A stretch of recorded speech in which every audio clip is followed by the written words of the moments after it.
Welcome, bent riders around the world. My name is Gary Solomon, and you're watching the Laid Back Bike Report.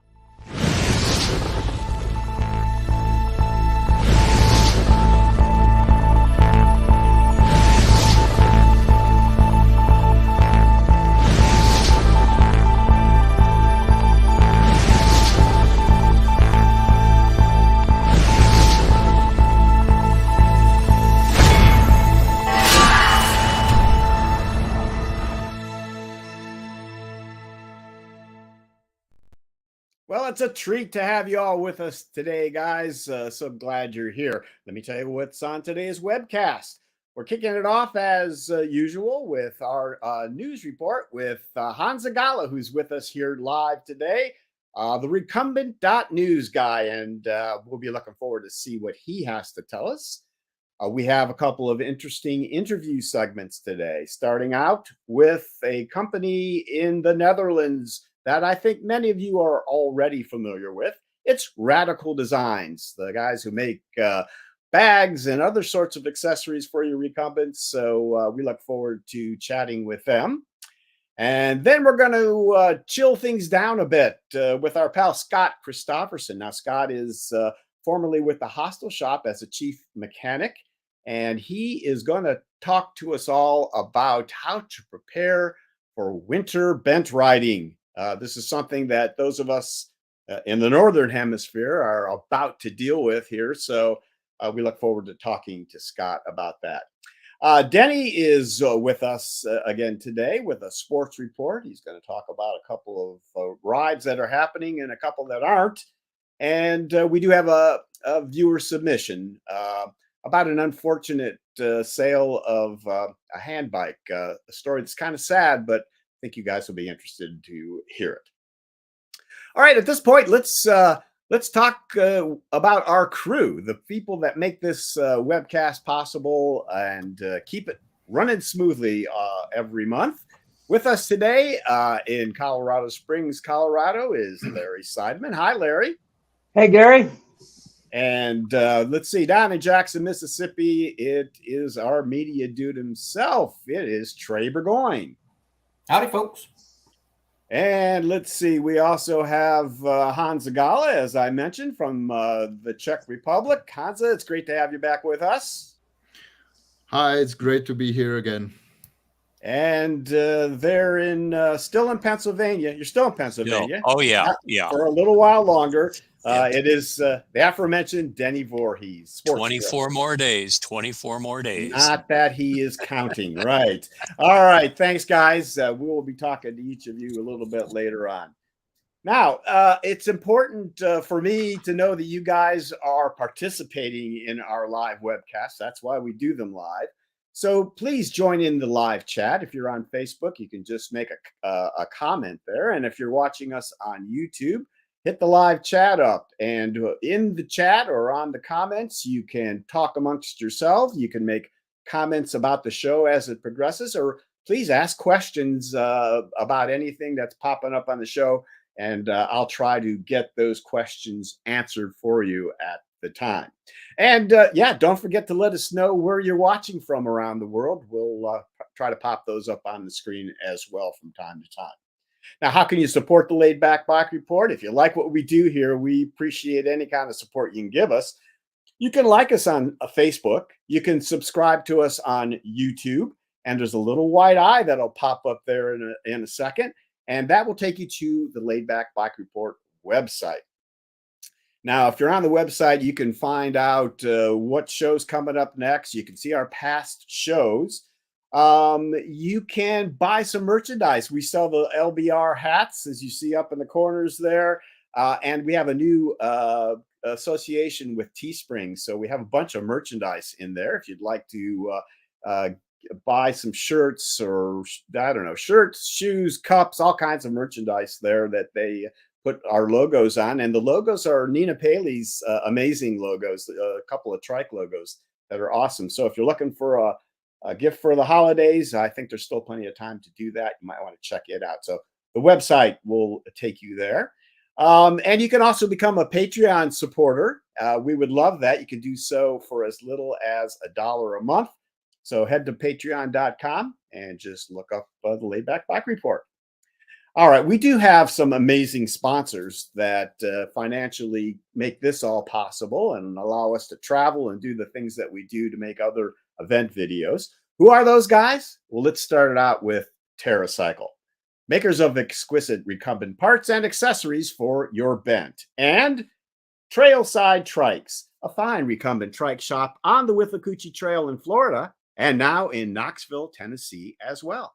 And TerraTrike Green Speed, the best in leisure, performance, adventure, touring, electric, and portability. Wherever your adventure leads, TerraTrike will take you there. And Green Speed, where Ian Sims designs bring performance through science and engineering. And Laidback Cycles, the top USA dealer for TerraTrike and the premier source for cat trike, ice, and Green Speed. We give you the freedom to ride. And Connecticut Yankee Peddler. We feature multiple brands of trikes, including electric assist models. Test rides and Southern Iowa hospitality are always available at our mega store in Chariton. And Avenue Trikes. With the gearing you need and the comfort you want, it's time to enjoy riding again. They're in stock, they're ready to ship, and they're only $19.95. Dealer inquiries are welcome. And Azub. This company is a 3-time winner of the Trike of the Year award and has brought several unique technological solutions to the world of recumbent bikes, including the titanium front suspension on the Fly Trike. Combined with the tuned rear suspension, it provides its owner with absolute comfort throughout the ride. And Recumbent PDX. With 150 trike inventory, Recumbent PDX is the West Coast's only cat trike megastore. We have over 20 trikes in our showroom, just waiting for you to test ride through our beautiful Portland neighborhood. Call or email to schedule your ride today. And Eco Cycles, leaders in electric assist and customer support, with a line of specialized conversion kits to retrofit just about any bent model out there. Check them out at cycles.eco right now. All right, let's jump on into the show with Honza. And Honza, if you want to bring him up there, Larry, and we're going to let Honza do the report live. So this is all very exciting. Honza, why don't you go ahead and take it away, pal? So hi, guys. Honza Galla from Recumbent News here once again, this time live. I'm sorry I couldn't be with you the last 2 months. I was kind of busy. Right after the CycleCon in October, I was touring, had a business trip in the US and Canada for the rest of the October, basically. From what I can say is one of the news is that the supply chain issues for the manufacturers and for the dealers are kind of getting better. The delivery times are getting better and shorter from the crazy several months long delivery times for many of the manufacturers to some shorter weeks or months nowadays. Some of the dealers even are talking about some overstock. That's the same for the, for the manufacturers, for the suppliers of the parts, for some of the Taiwanese companies or Asian companies. So things are kind of getting better. It's still not perfect. It has to settle down. It may take another season, let's say. But yeah, because I reported about the corona issues and so on a year ago. Now I would like to say things are getting better. I had a chance to meet all the guys from the Laidback Bike Report in person, or most of them, I think all of them, Gary, Trey, Denny, even Larry in Colorado Springs when I visited the Angle Tech shop. So that was great. And it was I was not here to talk about the CycleCon time, but it was a great show, and I'm really looking forward to visit the Spezi show the next year. I'm even going to visit the guys from Wolf and Wolf in 14 days, and I will be making interviews with them, and I will be making some videos in the hall where the show will be and in the area. So I'm really excited about that. So I will have some videos and pictures in about 14 days or 3 weeks around Christmas. So that's a big thing for me. And then I would like to mention two interesting articles that I wrote, or one article I wrote was an interview with Nicola Valde about her 24 hours record ride in the Velomobile. She did 1,130 kilometers, which is 702 miles in 24 hours. That's crazy distance. She did it in July, but last month I published an interview with her, and it's an interesting piece. And then I also published about it, but published it on the recumbent.news, but it's an interview done by Matt Galla on his Gio Nation YouTube channel, and I like it a lot. It's an interview with Stephen Roberts about his behemoth high-tech crazy bike from 90s, the huge heavy one. But this time Matt visited Stephen in his house, so you can see him, in his area with all the gadgets, the old-time gadgets kind of around. So I like this concept, and so I like the interview a lot. And yeah, that's it from me for today. All right. Really interesting stuff. First of all, as far as Spezi goes, Hans, I'm so excited for you. I'm jealous of you going there and checking those guys out. We had them on the show, as you know, and I think they're going to do a great job, but we didn't really get to see much. We saw like an outdoor picture or something. So what you have to show will be really amazing. We'll link to that when you do get those videos out, and we look forward to looking at that. And yeah, Matt's interview with Stephen Roberts, I haven't seen it yet, but Stephen's been on the show many years ago, actually. He's an incredible guy. First of all, he left on that amazing trip around the first amazing trip around the USA from Columbus, Ohio, right where I am right now. He was in the area, and this is where he left from. And Stephen, I don't know if Matt caught him on. Stephen lives on a boat in Friday Harbor there in Washington State, and but he is building this great big trailer assembly where he's going to be doing. He's into restoring old video and slides and things for people now. Really, he's an amazing guy. This guy's a genius and does so many things. And anyway, so looking forward to seeing that, and hopefully we'll have Stephen back on the show at some point too. So Honza, just great having you back, pal. And yeah, stick around. We'll talk again later. If you see anything you want to talk about, let us know. Yep. Okay. All right, guys, let's move along then to our first segment here. It is, as I mentioned at the top of the show, an interview with Radical Design.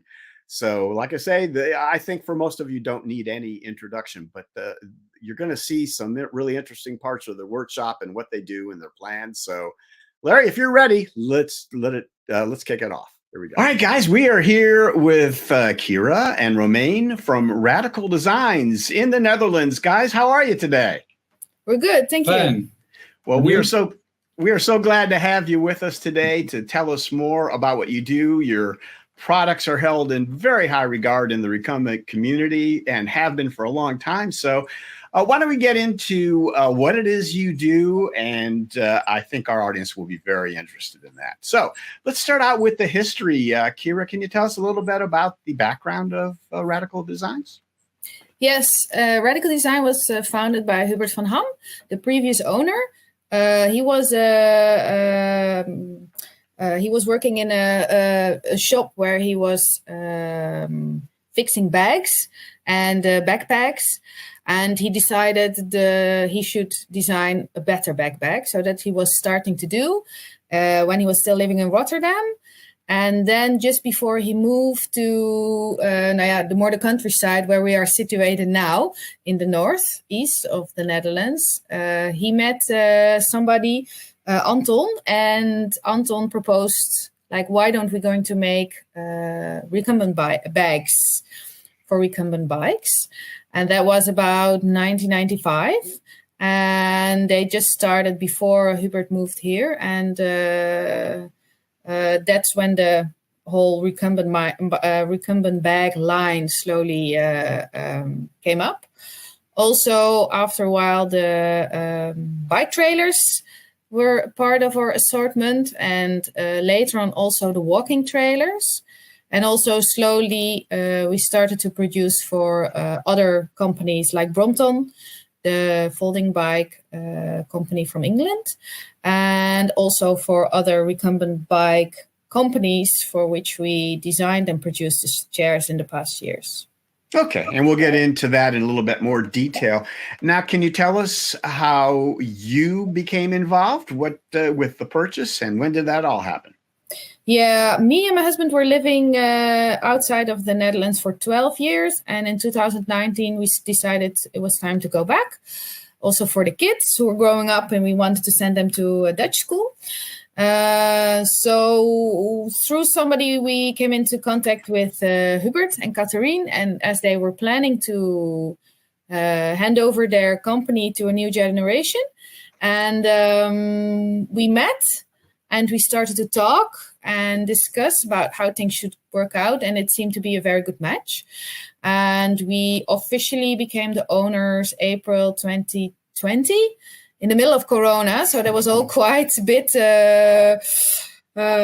complex. I remember we had a handover party, which was officially not allowed by that time in the Netherlands because you were not allowed to have big groups all together. Anyway, it was a very, very wonderful process, I think, because we worked together for over a year with Hubert. And so we slowly got to learn the whole world around radical design and all the products we make and how things go. And slowly, Hubert, he stepped back. And now he's still a little bit involved, but he's also slowly starting to focus on other things. But we still meet, and he still comes now and then. And it so was a very good process. He is retiring then slowly here as we go. He didn't want to say like that. He's busy working. He's a busy guy. All right, let's start focusing in on the amazing products of Radical Designs, and of course, what you are known for are the bags. So let's start there if we can. Tell us about the bags. What do you make? So we are making special recumbent bags. So top bags which are sliding on the top of the seat, and also side bags which are more hanging on each side of a seat. Sometimes also on the rack behind. And as you can see, we also make filmobile bags. And that's basically it. All right. Yeah. And so the ones that I use on my Sprint X, we call them banana bags because they're kind of shaped like that. I think they're more like the side panniers there, but they actually fit over the hard shell seat with a webbed attachment, but very, very nice. All right. And, so folks that are interested in your bags, there are so many different sorts of recumbent bikes and trikes. Now, how are they to know what to buy? Like, how do you figure it out? Mostly with the feedback of customers, as they firstly asked if we think it will fit, and then we got their feedback. Sometimes we were able to test it ourselves, but since we are not a bike shop here, we always have to go to other shops. to test out the bicycles. But also most of the seats are quite standard or comes in 2 sizes. So yeah, from that we for instance for the top bag we have 2 sizes, for instance, and that fits on most type of seats. Okay. All right. Let's move on to something else that maybe folks don't know that much about. You also create various trailers for various kinds of bikes, including recumbent bikes. Tell us about your trailers. Yeah, we have 2 types of trailers. The red and the black one you see in the picture is the Cyclone Trekking. It's a smaller trailer than the black one, which is the Cyclone Chubby. The Trekking was the first one designed, and it's a normal trailer. So you can use it for either a normal bike or a recumbent bike, whatever wheel size you have. We have different tow bars. It's a bag. It's also a trailer. So whenever you travel, you can take off the wheels very easily. And there is a shoulder strap, so you can carry it like a big weekend bag, as we call it in Dutch, from about 100 liters. Later on, the Chubby arrived, was designed by Hubert. It's the black one, which is specially made, first of all, for the Brompton bikes. So a folded Brompton fits totally in this bicycle trailer. So it's quite chubby.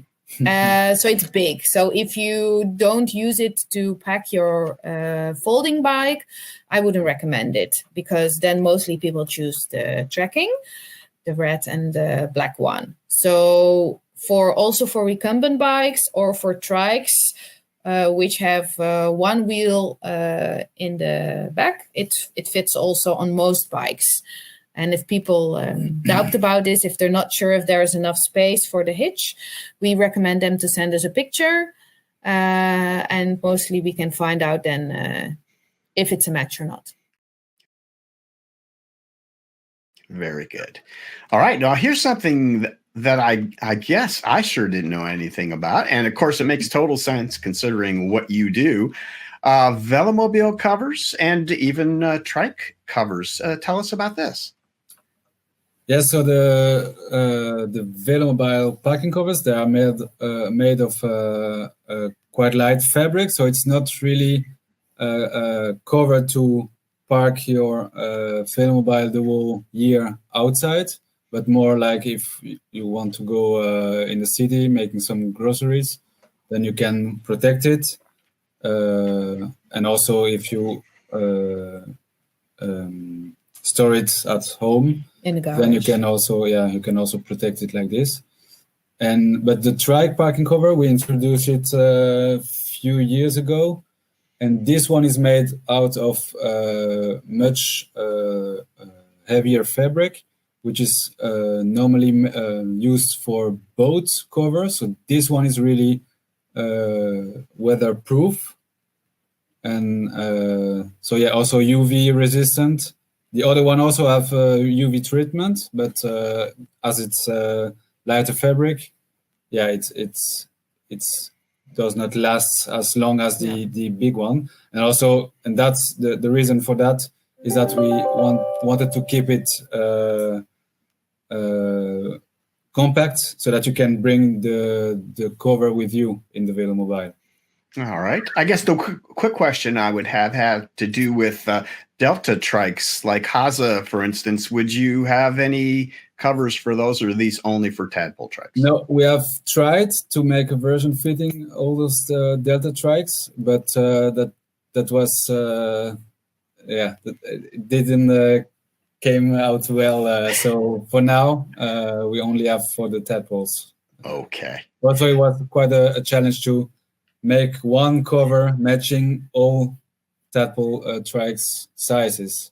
So right, a difficult problem to solve. So that looks like it'd be great. Yeah, and as we produce those 2 here in the Netherlands, it's important for us either to keep the costs as low as possible, which also reflects in the price, of course, to have a design which fits more than one item. So like the filament covers, we tried now to combine some, and that makes that we, for example, can make 6 or 12 in once instead of only 1 or 2.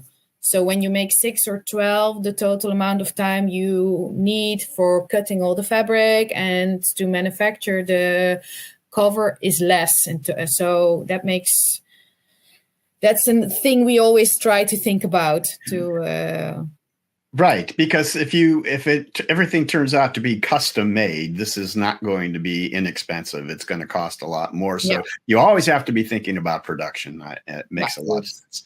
All right. And the last category I think we're going to talk about are your accessories. So tell me about a few of the accessories that are especially appropriate for recumbents, if you would. Yes, so we have different small bags, or also in combination with the banana bags, we have like bottle holders behind. Here you can see a frame pouch to bring your tools with you. Also, we have liners. So these are waterproof bags which are coming in a banana bag to keep everything waterproof. And and we have the seat edge protector, which you see on the right, which we started to offer for our clients as we saw that especially the top bags with the seat, with the mesh, which goes over the seat, was damaged because the hardshell seats. The hardshell seats. Carbon. Yeah, they damaged the bags. And the edges are very sharp on those, and especially if you put a lot of weight into those bags, and of course with the vibration and back and forth, I did notice this on mine as well. I would have liked to have one of those edge protectors. That looks like a really good idea. So good. Tell us about the process of designing your products, Romain. Yes, so most of the bags were designed by Hubert at the time. And step by step, we improved them based on the feedback of the customers. But sometimes I do make some new models. Like for the Trigo, for instance, I made a bag for it, which fits perfectly the specific seat of this trike. So I draw a first sketch of it, and then I adapt like some papers on the seats, and then I measure everything, and I draw everything in a pattern software, which makes everything way more fast, easy to do and to modify, to change, and to check. And then I send all the patterns to our laser cutter, and then I make a first prototype. And after that, I check what's going well and what has to be improved. And after a few versions, I can decide that the bag is good to produce. Okay, and then do you make that decision? Do you you've made the design, and then do you take it back to the owners then and say, here's what we have, and then as a collaborative kind of decision, you go ahead and decide to go into production? Yeah, and also part of the design is also that we have to check if the way you can manufacture it, if it's comfortable enough, efficient. Yeah. So, I mean, design and also producing bags, but especially producing bags, people think always that it's a very easy job of just putting fabric under the machine and just going straight forward, etc. But it's a very complex process because every step should be in the right order, because if you do it in the wrong order, the bag won't come out as it's here behind us.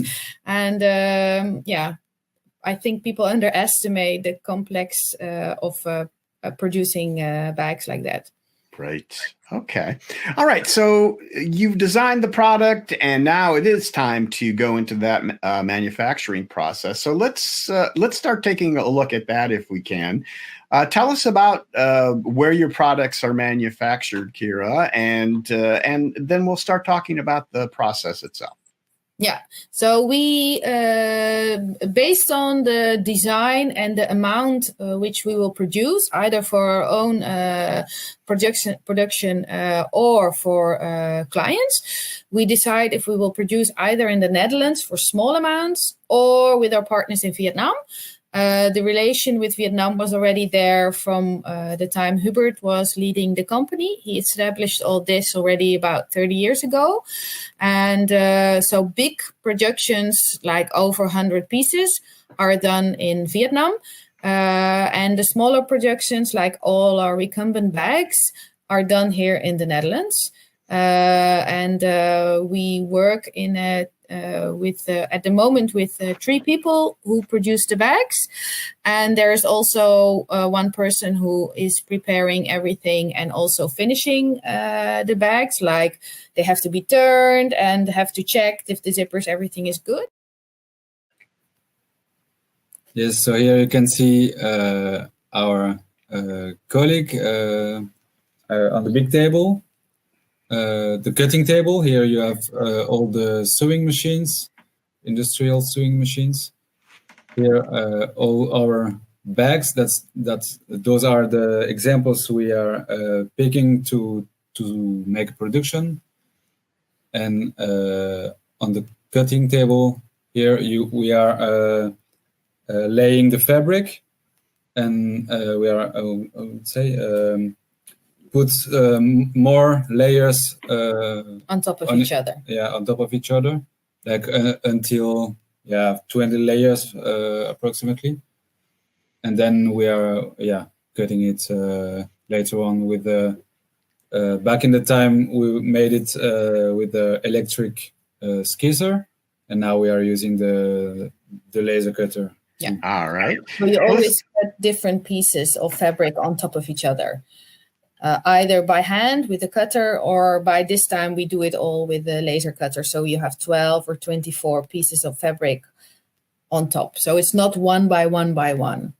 All right, let's take a closer look at the actual fabric. So the raw materials that you use, this is really interesting. Let's talk about this here. Yeah, we have a lot of raw materials. We have the fabrics, and here you see all the webbings, which we have in different sizes, and also different colors of thread or fabric. Yeah, and here is the fabric. Mostly we use the Cordura, which is very durable and which lasts very, very long. We used to have all the basic colors for years, but now slowly also we start to check out for different colors, which we use here for a product for a Belgian client. And we're also looking maybe next year in the redesign of the recumbent bags if we may want to change some colors and designs, because we think they're ready for that. Folks are always looking for new colors. That goes for the bikes themselves and everything that you buy for them, right? So, all right, you talked about cutting the fabric and the different ways of doing it. So we have a video here to show and hear the processes of cutting. So if you would describe those for us as we go, and you'll need to unmute yourself. Here we go. Yeah, so here Peter is pulling the fabric out of the roll, and then it cuts every layer on top of each other. And then later on you will see how he's cutting it along a line. Actually, at that time we plot everything on paper with a big plotter machine. And then it is following all the patterns on the paper and cutting them with the material under it. So just like here,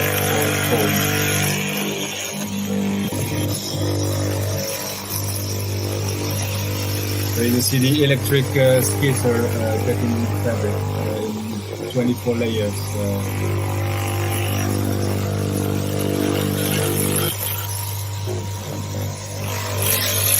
And of course, for the regulations, we need to take care of safety. That's why Peter is wearing this glove. And here you see all the different pieces of the bags. But it's good to know that this way, at the moment, we don't do anymore because we do it with the laser cutter. And then lastly, the machines, more specifically the sewing machines, which a lot of folks don't know that much about these days, but they are critical to the process of making these bags. And let's have a look at the machines and the folks who use them here, and you can unmute yourself again when you need to. Yeah, so here we are using 3 types of machine. Here we have the binding machine to bind the edge of shoulder straps, for instance. Then we also have calling it single transport machine for all the flat work, so preparation and stitches done flat. And after that we have the triple transport machines, so, just like this one that you are seeing here. And those are more for the 3D shape sewing. Because here you can see the needle, the small foot, and the third one is under the fabric where all it's imported. Especially also because we can use it for different layers of fabric. This is quite tough. Yeah.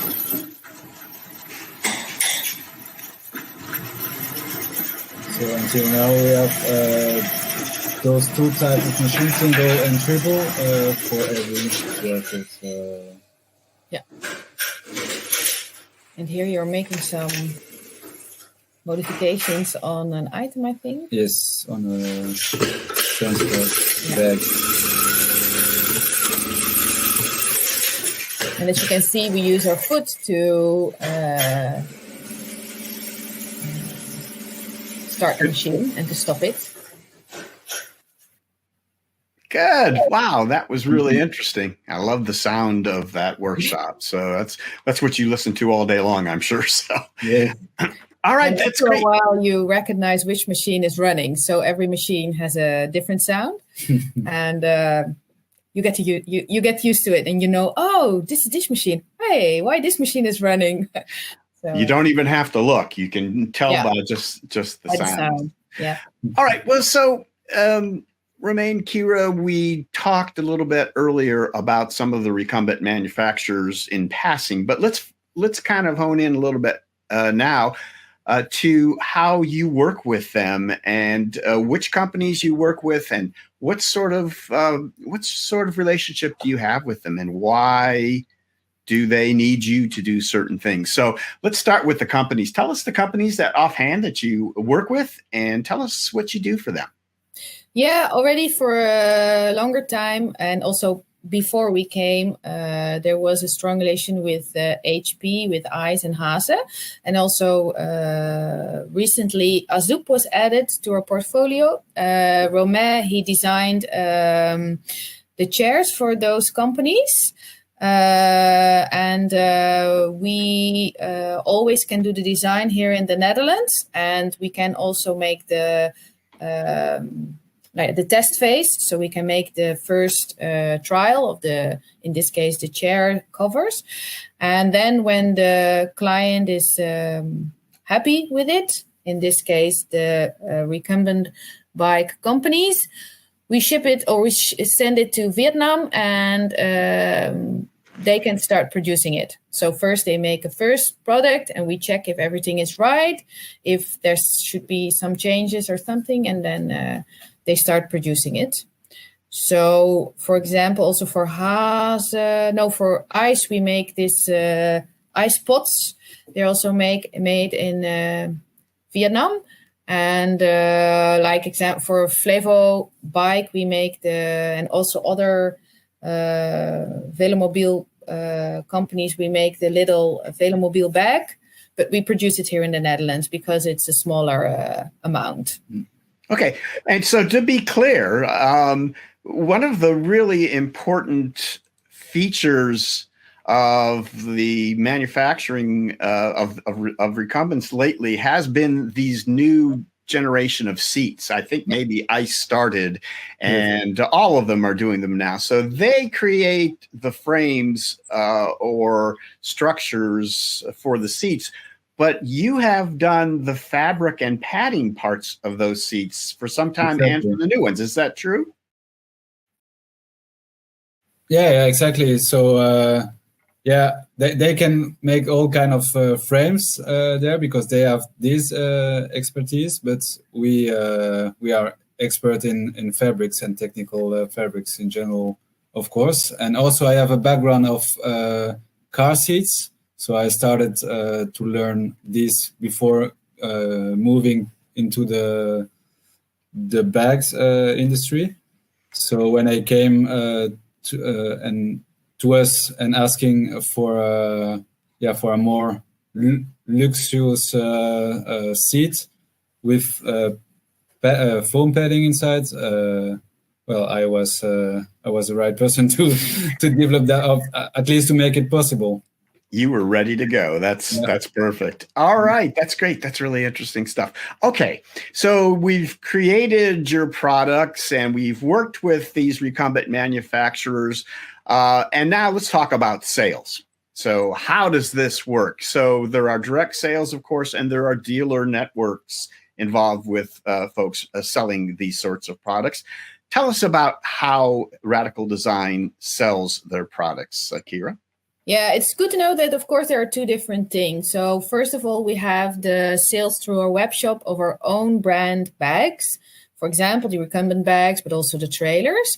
People can buy it through our web shop, and we ship worldwide. But also, for like example, from in America, we have different dealers like Hostel Shoppen and Rat Innovation, Zach Kaplan, and for the recumbent bikes, and there are also some for the trailers.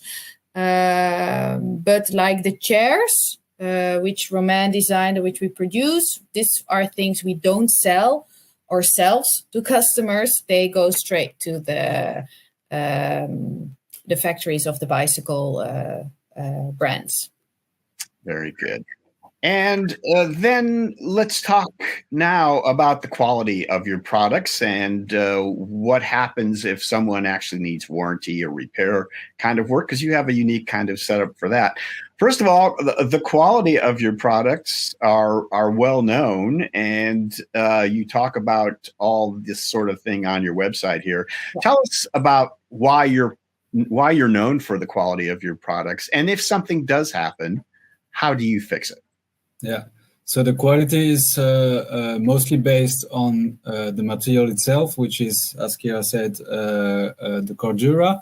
So this is a special kind of nylon fabric, which is really strong against abrasion. That's the word I was looking for. Thank you. This but also how it's stitched, of course. Because this is something where Hubert is really good to know on which spot, on which places the bags will wear out firstly. So, and by changing those places by other material, designing it another way, you can solve and prevent those. Those problems. So the conception has also a big place in durability. Right, of course. It's important for us to produce bags which will last long.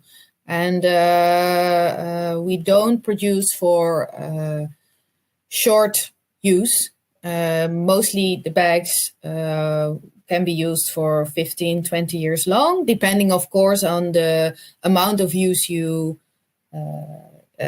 do. So, for example, if somebody is using the bag every day in rain, in sunshine, up and down to their work, to commute, it will last less long than when they use it only for a holiday. But it's our intention to produce for last long use. But indeed, a good sign of durability is when we can find when we can find some second-hand bags selling for still a good price, then we think, well, it has been used, but it still has its value, exactly. Yeah, that's a good testimony to the quality of your products. So, all right. So, last two questions on this. So, if someone does have a problem, if something has torn or something has broken, what's the process? How do they get warranty work or out of warranty work? Yeah. Mostly we don't have to take bags under warranty because simply enough they don't damage because of a warranty problem. But of course, somebody can have an accident or their bag is fallen off their bike and is damaged. Then we can take it to our workshop and repair it. The only problem at the moment, for example, with countries like America, is that the shipping costs and taxes and everything makes this process quite complex. So we don't have a good solution for United States customers at the moment. It's always possible to ship it to us so we can fix it and to ship it back. But it's not the most cost-efficient option at the moment. In Europe, this is easier. So when you're in Europe, you can easily ship it to us and we can fix it and ship it back. But for America, it is possible, but it's more costly, and complex. Of course, that makes sense. All right. And then lastly on this topic, I noticed on your website that you sell these raw materials that we have seen here today in your workshop. I thought that was because people could fix these bags themselves if they bought the materials, but you have set me straight. That's not exactly what it's for. It could be, but why else would you sell raw materials?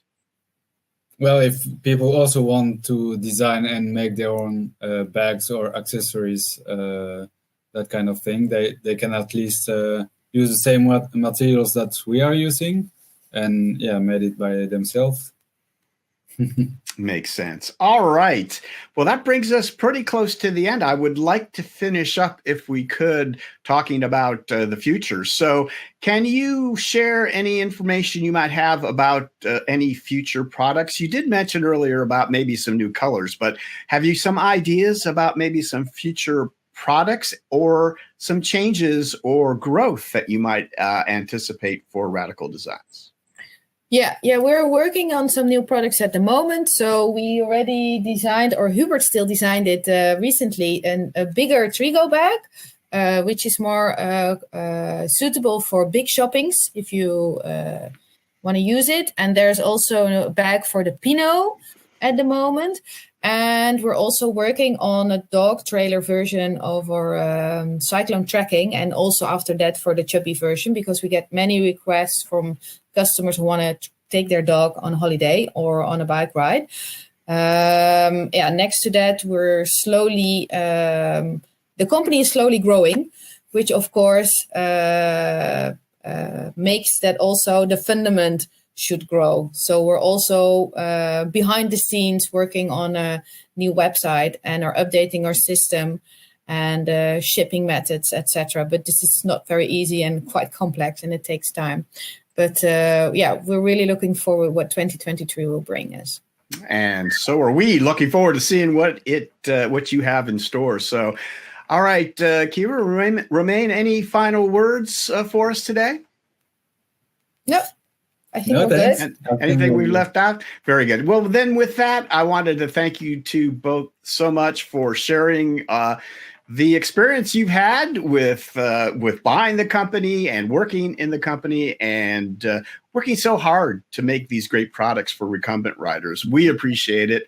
And thank you for coming on the Laid Back Bike Report. Thank you too. Much. Okay.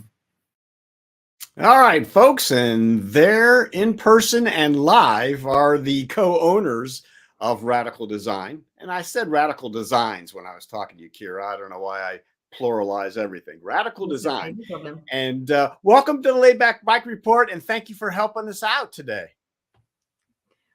Thank you. Bert and Kyra. Yeah, so We've had a number of questions, and I think we're going to actually start with one of our own. Trey, you want to bring yourself up, or Larry, pop them up, however you want to do it.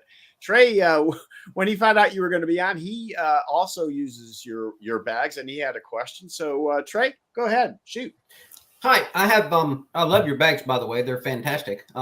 My question is, have y'all thought of a way to maybe put a divider in the bag to help everything from kind of just settling together, like Velcro or a sew-in divider, like maybe in the half?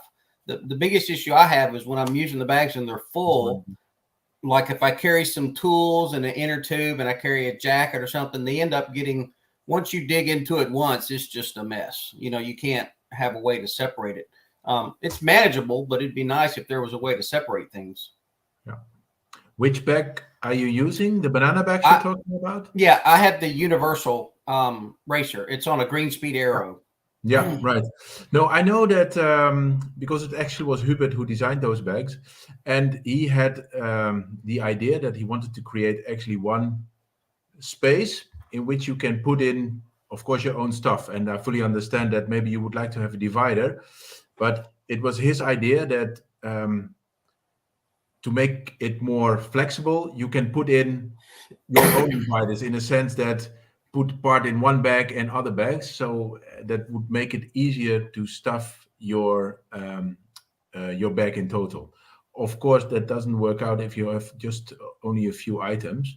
But this was the idea behind it, because it actually makes you also in most cases less flexible if you put in a divider, because then a bigger bag will not fit, etc. So that was the idea behind why there are not any dividers inside, and it makes the bag also more complex again. Yeah. Mm-hmm. Understood. Okay. Thank you, Trey. All right, now let's go back to the questions. And you guys actually answered many of these already online on the YouTube chat, but there are folks on Facebook watching us as well. Not everybody looking at chat, and I think maybe we can widen the discussion just a little bit. So there were a few questions. Rob Kopp, for instance, this summer I acquired a Volet Club looking for a replacement seat bag. Let's see, there's a couple of people asking questions. A bag for Lightning P38. So the big question here is like, so people want a radical design bag. How do they know which bag to get for their particular bike? And we showed during the interview, you have a page, but if you could maybe talk a little bit more about that. Is it best to look at the website? Should they call you or dealer? What do you think? Now, first step is to know which bike you have, of course. And then on our website, under the heading of recumbent bags, you can find which bag fits on my machine. And we have, I think, about 30 different brands, maybe more, of bikes. And we specify even, and you can find there which bag fits your machine. And if your bag is not there, you can always send us an email which bike you have, and if you add some pictures, we always try to fit in the best bag. And if we need more information, we always ask you. Yeah. It's very difficult to keep, let me say, Right. this list updated.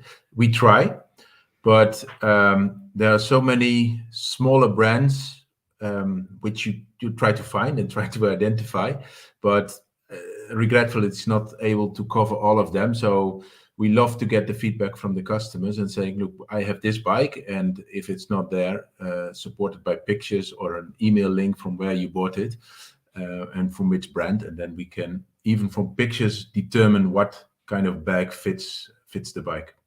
Very good. All right, kind of a follow-up on Trey's question here. So you talked about the banana bags and the concept being an open space that you can just put lots of things into. But do you produce bags with internal frames for shape and low capacity? So are any of your other bags divided in some way or framed? Now, we have the rear bags, which in general are smaller from a volume point of view. So in most cases, it doesn't make sense to divide the room itself, but anyhow, there is a small net inside, for instance, where you can put some keys or your wallet or maybe some other smaller stuff which you don't want to find back in the bottom of your bag. So those bags are simply too small to divide. And yeah, the bigger the bag gets, and then you get to the banana, to the side panniers, then yeah, it makes sense to maybe think about this in future. But yeah, let's see. All right, and I saw you did answer this, but do you produce bags with streamlined shapes? Well, so I mean, I think the banana bag is pretty streamlined and they do hang behind. But what was your answer to that for more general purposes? Yeah, I believe so. It's more that you're mentioning the banana bags, but also if you take the rear bag, so take the Solo Arrow, which is very similar to the standard Solo bike bag, rear bag, and the Solo Arrow is already a little bit more streamlined, but anyhow, they're always behind your seat, so they're not taking any wind or whatever. So there you do have some streamline because it fits even exactly the shape of the seat at the back. All right, and then I think the majority of the rest of them here are comments, and you can respond to these or not. They're mostly compliment things. Yeah. So let's Mike Smith, I think the parking covers would be nice for quick runs or possibly for bike packing. Again, as I mentioned to you, Kyra, when we did the interview, I didn't even know about those covers. Very nice addition to your line, I think. So, all right. And maybe it's good to know, sorry to interrupt you, Gary. No, please. Maybe it's good to know that as Radical Design, we try to focus a little bit on the niche markets of the bike industry. And of course, the recumbent bikes is such a niche. That's why we have only small numbers, small series numbers, but at least we are able to offer a product to these small niches. Now, the recumbents are one of them, although it's getting bigger and bigger with lately. But cargo bikes also used to be a niche market. Velomobiles used to be a niche market, and that's where we try to make ourselves different from our competitors, where they have other advantages which we don't have, and in this way we are able to still bring a product to the market, and a specialized product to people who really love going into and doing bike rides. So people choose recumbent bikes because they like the bikes or they need the bikes, but in most cases it's very difficult to find something suitable for your bike, and that is what we try to fill. And one big downside is then the price of producing products in the Netherlands, but we hope the appreciation is so much that at least people find our product interesting, and we try to compensate by delivering a very high quality product. You know, it just occurred to me a question that I didn't ask, and maybe it doesn't really have much of an answer, but you talked about the growth of the more recent growth of the recumbent industry. It is a niche, but it is growing. And one of the big reasons it's growing in the bicycle industry as a whole has to do with the e-assist, the electrification of bikes.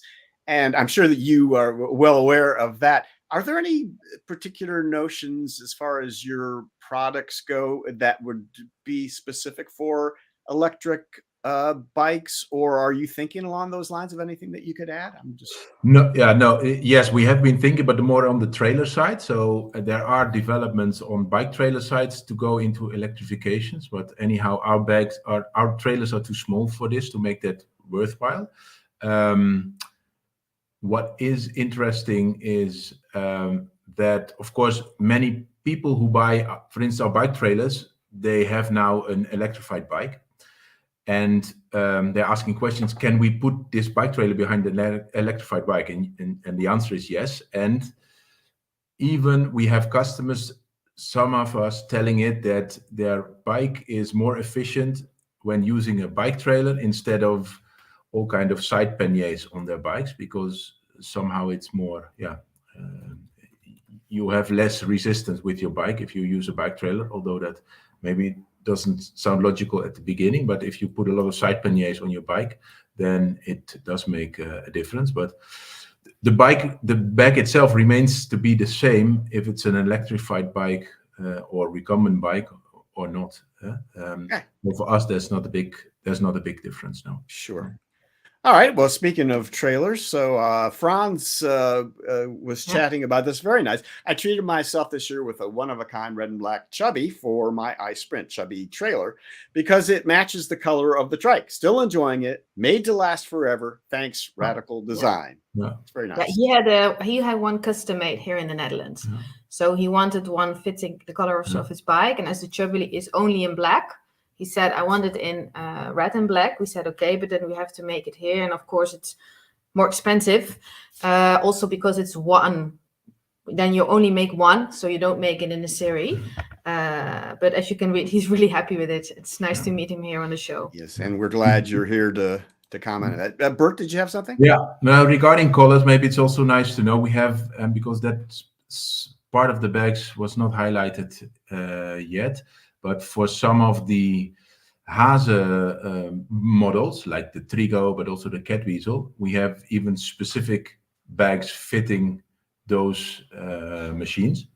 And for the Trigo, for instance, because Hase decided to only produce it in one color, we also have two colors only, because some of the other colors are not really matching the red color of a Trigo bike, for instance. So we do look some cases to the colors. And the good example is the Hase bikes, where we have a specific range of bikes for those machines. Yeah. Okay. And I think lastly here, Rob Kopp, really appreciate you making materials available. It was really interesting to me to find out about that too, especially for the more obscure applications. Now that sewing machine, I think he was talking about the sewing machines that we were showing there, which are amazing. So thank you for the comment, Rob. And yeah, those materials are helpful for those who want to make their own, like you say, and you make those available. So, all right. I think that is all I have in the way of those. Any final thoughts, Bert, Kyra? No, please, and your watchers, please come back to it if you have certain recommendations, feedback, if you have special needs, questions. We love to have the direct feedback from the users to make our product even better and to get good or even bad news about them, just to make sure everybody gets what they need. Yeah. Absolutely. Well, you make great products. It was a pleasure working with you both to show everybody about Radical Design. So thank you so much. We will have the link, your email and your link to your website, so folks can get a hold of you if they need to. Put that in our description of the video here. So Bert and Kyra, thank you so much for joining us with the Laid Back Bike Report and telling us about Radical Design. You're most welcome. Thanks, guys. Thank you very much.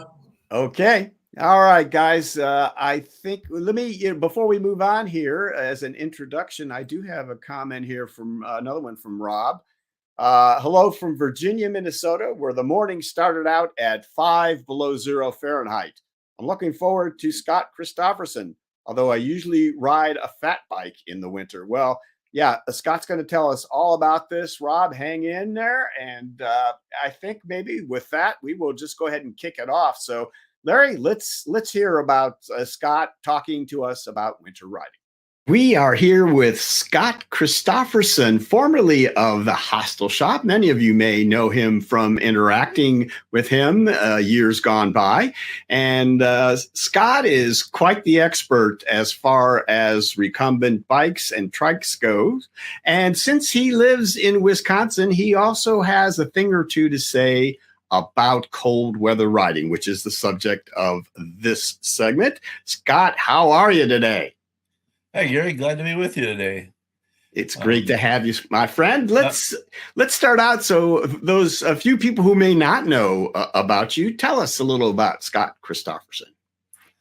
Well, going back, my brief history is spent some time in the Air Force, came back, started driving trucks because I love to drive.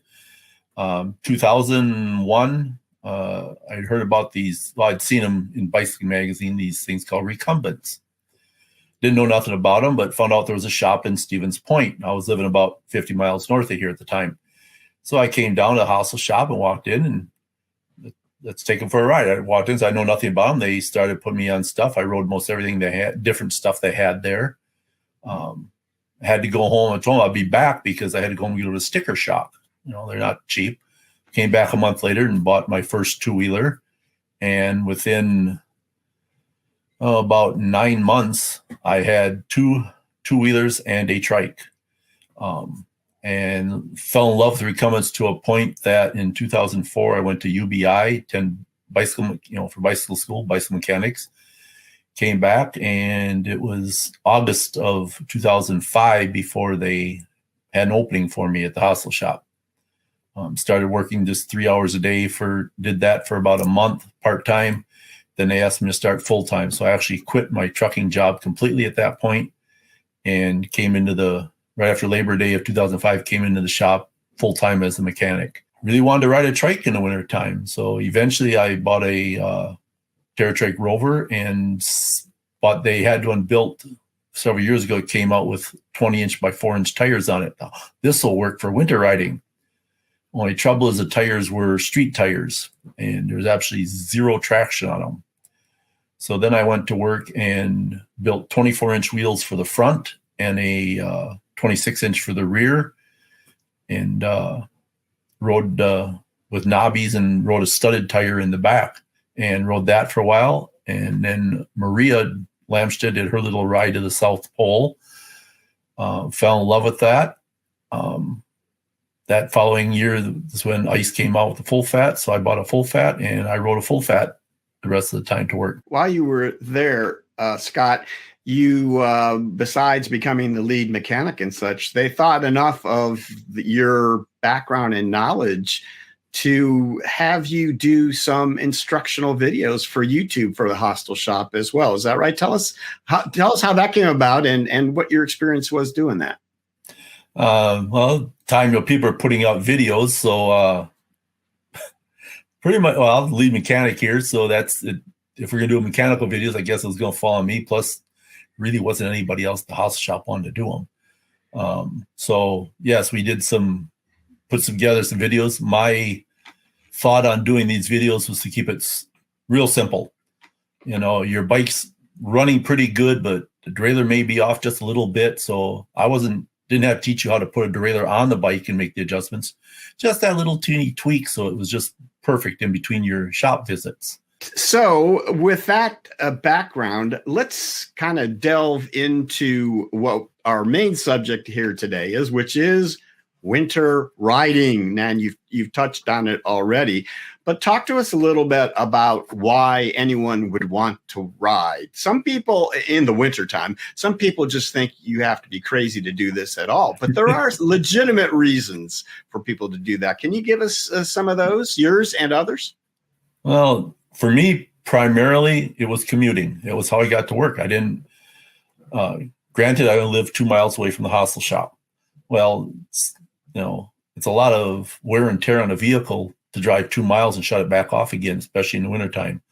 So I preferred to commute. And yes, some people doing it crazy. My wife thought I was crazy because we get up and it's 20 below zero. And she's, "You're not riding today?" And I says, "Yes, I am." And I would get on my bike and I would ride. Now, if I'm going to spend 15 minutes getting dressed, I'm not going to spend 10 minutes riding to work. I would go out and ride a little bit extra. So you do that. As far as my commute went, another fun thing about it is the scenery is different in the winter. When you get the snow, the leaves are gone, so you can see through the forest a little better. And with snow on the ground, it just makes things look different. Plus, you can always turn around and look back at your tire track and see the cool marks you're leaving. Because in the summertime on asphalt or in the gravel, you can't necessarily see your tire tracks.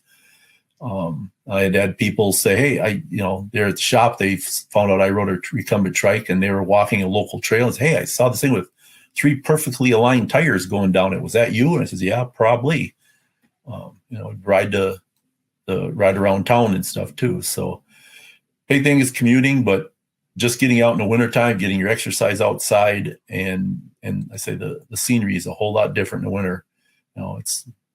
Plus if you're borderline crazy, you're just proving it to people. You're just meeting expectations. That's right. Exactly. So, Scott, there's also those. So there are those that have to ride in the wintertime, and then there are those who recreationally ride. I think there are a lot less wintertime recreational riders, but if you do ride in the wintertime for fun, to see those things, to see the scenery that's different that you talked about, which I've enjoyed in the past too. I know for myself, I just tend to ride less distance, but I still get out and ride. There's a big difference between getting out and riding for 20 minutes, a half an hour in the wintertime, and longer commutes, or someone who actually tours through that for an hour or 2 hours. Would you say that's right? Yeah. It's cold out there. Unless you really embrace the cold, you're not going to ride as far. All right, let's embrace the winter, shall we? And start taking a look at what one does to ride in the winter on a recumbent. And let's begin with the gear. You are quite well versed in this. I guess the first thing maybe that makes sense to talk about are tires. What do you think about what are the best choices here? This one here is a tire I had down my basement. It's a mountain bike tire. You can see it's knobs with spikes in it for the studs in it. This tire works pretty good in the snow. The studs, everybody, as soon as you start thinking snow, people think they got to put a studded tire on. Well, studs don't necessarily work in the snow unless it's hard packed, or if you're riding on ice. That's when you're going to want the studs, because they'll bite into the ice or the very hard packed snow that's slippery. A tire like this with the knobs on it will get you a little more traction in the snow. Another thing you want to do is drop the pressure on it some, so that tire can flatten out. Those knobs would bite a little better. Another one there's out there is Schwalbe makes a tire called the Winter Marathon. The Winter Marathon is a studded tire, but it does not have studs right down the middle of the tire. The studs are only along the outside edge of it. That tire is designed to be run at 70 pounds max pressure when the roads are dry and you're going to be riding on asphalt. You'd pump it up so that you're just running on the center of it. When you start to get slippery stuff, then you're going to want to drop the pressure some so that the studs can bite in. Now, the Winter Marathon is designed mainly for road riding. It's you get into some of the snow. It's not a knobby tire. It's more of a Schwalbe Marathon tire with studs put into it. Now, here's something that is sort of both clothing and also gear for the bike. Bar mitts. Tell us about bar mitts. Bar mitts. Well, let me step back a second and say most of the stuff you're going to see here is designed for the upright world. There aren't a lot of people making stuff specifically for recumbents when it comes to a lot of this gear. These are bar mitts. They're designed to go on your handlebars. And then you slide your hand up inside of them. They're neoprene rubber on the outside, and they fit over all your controls, your brakes and shift levers and such, so that you can slide your hands up inside them, and they'll keep the air and the weather off your hands. When you put these on, you still need to wear gloves though with them, because you pull your hand out, your hand's exposed. So you wouldn't want that. Plus, your handlebars underneath there, they can still be a little cold to hang on to. So I would wear very thin, same gloves I would wear in the summertime if I was wearing gloves. Everybody thinks, okay, these are for an upright, they go on the end of your handlebars. I use these on my ice full fat. You just turn them, so that if you're looking at them, on the ends there with the two little straps, like that's the part that would go towards the center of your handlebar in an upright, or on the bottom part of your handlebar on your recumbent. And then off on the other side of it, you'll see there's a little reflective tape there. It looks like a little cutout. That's actually a hole in the end of it. That's where your end of your handlebar would be. And some people put plugs and stuff in there that help locate them, keep them going, keep them on. On my full fat, I had these on there, and I used a TerraCycle accessory mount, T-bar mount on the end of my handlebar. So when I went to put these on, I'd open them up, slide them over my handlebar, take the T-bar mount off first, and slide it back through that hole so that the T-bar mount was above my bar mitts.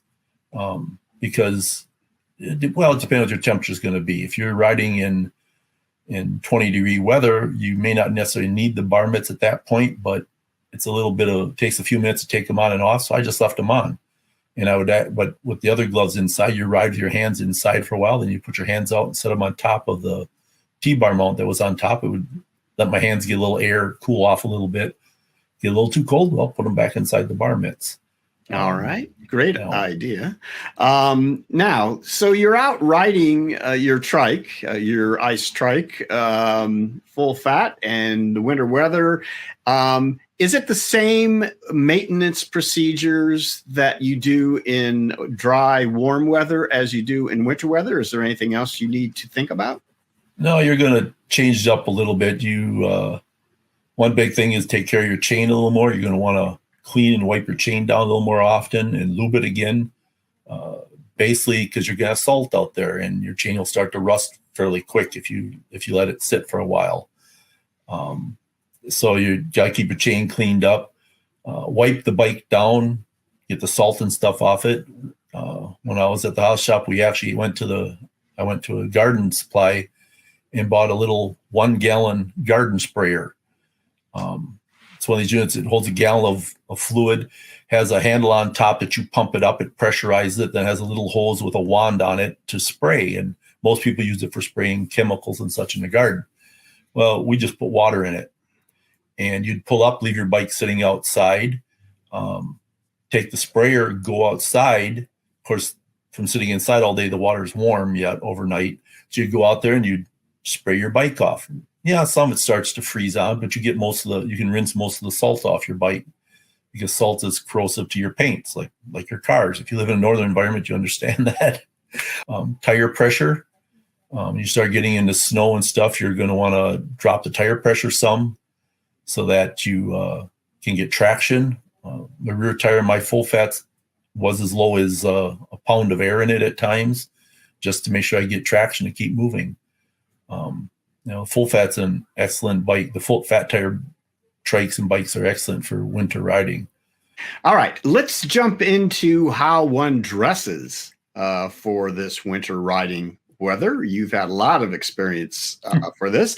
And why don't we just go from top to bottom, face, head, and neck? Why don't we start there?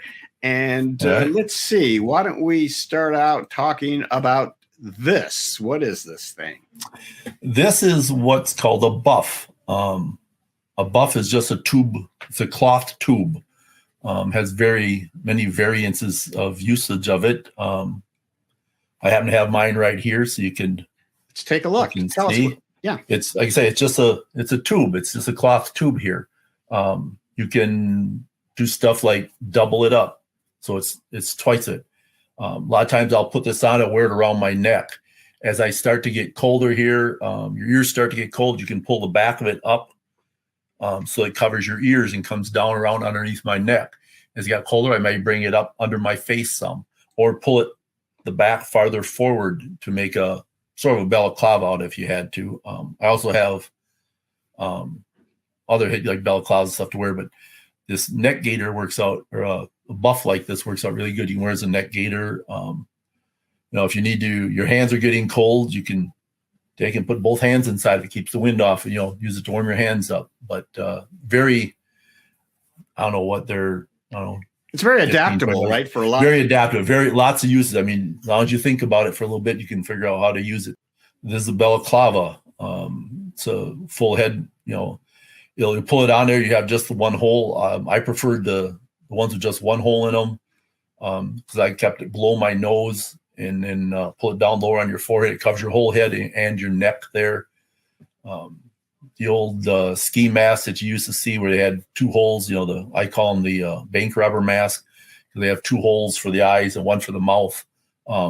They'd probably work just as well. I just personally preferred to go with just the one big face hole there for mine. Right. If it's a little warmer out, this is a beanie. It's just a skull cap, if you will. You put underneath your helmet to keep your top of your head warm. If you can, depending on the sizing of it, you may pull it down over the top of your ears, but it's obviously not going to cover your neck or any parts of your face there. But one of the biggest places losing heat is off the top of your head. So putting this underneath your helmet will keep your head warmer. I have known guys that had 2 helmets. One was specifically for winter, and it was a size bigger because they'd wear a full stocking cap under it. A beanie like pictured here is thin enough that you can wear your summer helmet. Generally wear the helmet you wear all summer, you can wear with this under it to keep your head warm. All right. And what about the eyes, huh? Well, yeah, when it gets really cold out, for me, it was down 5 degrees or less, then I definitely pulled out goggles. Because you have the balaclava on there covering most of your face, but sunglasses, just wearing like sunglasses or riding glasses, aren't going to keep the wind off your eyes. And my eyes would get cold and it hurt. Your eyes can hurt, and dry out. So this here is a fairly cheap pair of snowboard goggles that I had. I have one pair for tinted lenses to ride during the daytime, and then one pair at night. So I usually carried these with me on the bike because if I was wearing sunglasses when I started, if it got cooler, you could always reach in the bag and grab your goggles out and put them on. And most of the goggles will come with a little bag, cloth bag you can put them in so that they won't get scratched up as you're transporting them. Okay. And how about earmuffs in conjunction with any of these coverings or by themselves? Yeah, there's 2 kinds of ways to do it. One's like a headband type that covers just your ears. Another is you've seen the earmuffs that can come around, look like headphones that have a bar that goes over the top, or some they can come around from the back. Basically, you're just trying to cover your ears up because for me, my ears got cold really quick. They're fairly exposed. Unless you got a lot of hair covering them, they're going to be exposed to the wind and everything. So earmuffs are another good choice to use. Personally, I didn't. I ran with either, with the stuff we've already seen to cover my ears up. So, all right, let's move on down now to coats and jackets and such. What's the process here? What do you use? Well, underneath that, you're going to layer up. Generally, I'd wear a long sleeve base layer, maybe a jersey over the top. I'm not big on putting on 10 layers of clothes. So I would go with a long sleeve top, maybe a jersey, but then I would go to something like this jacket here. This is bought at a local store. It's got reflective tape on it, so you're visible because obviously winter daylight is a lot less. Plus, you have a lot more cloudy stuff, so you want to be seen. This jacket here has reflective tape on it. It's warm. It'll keep me. This jacket would take me down to the 0 degree and below stuff.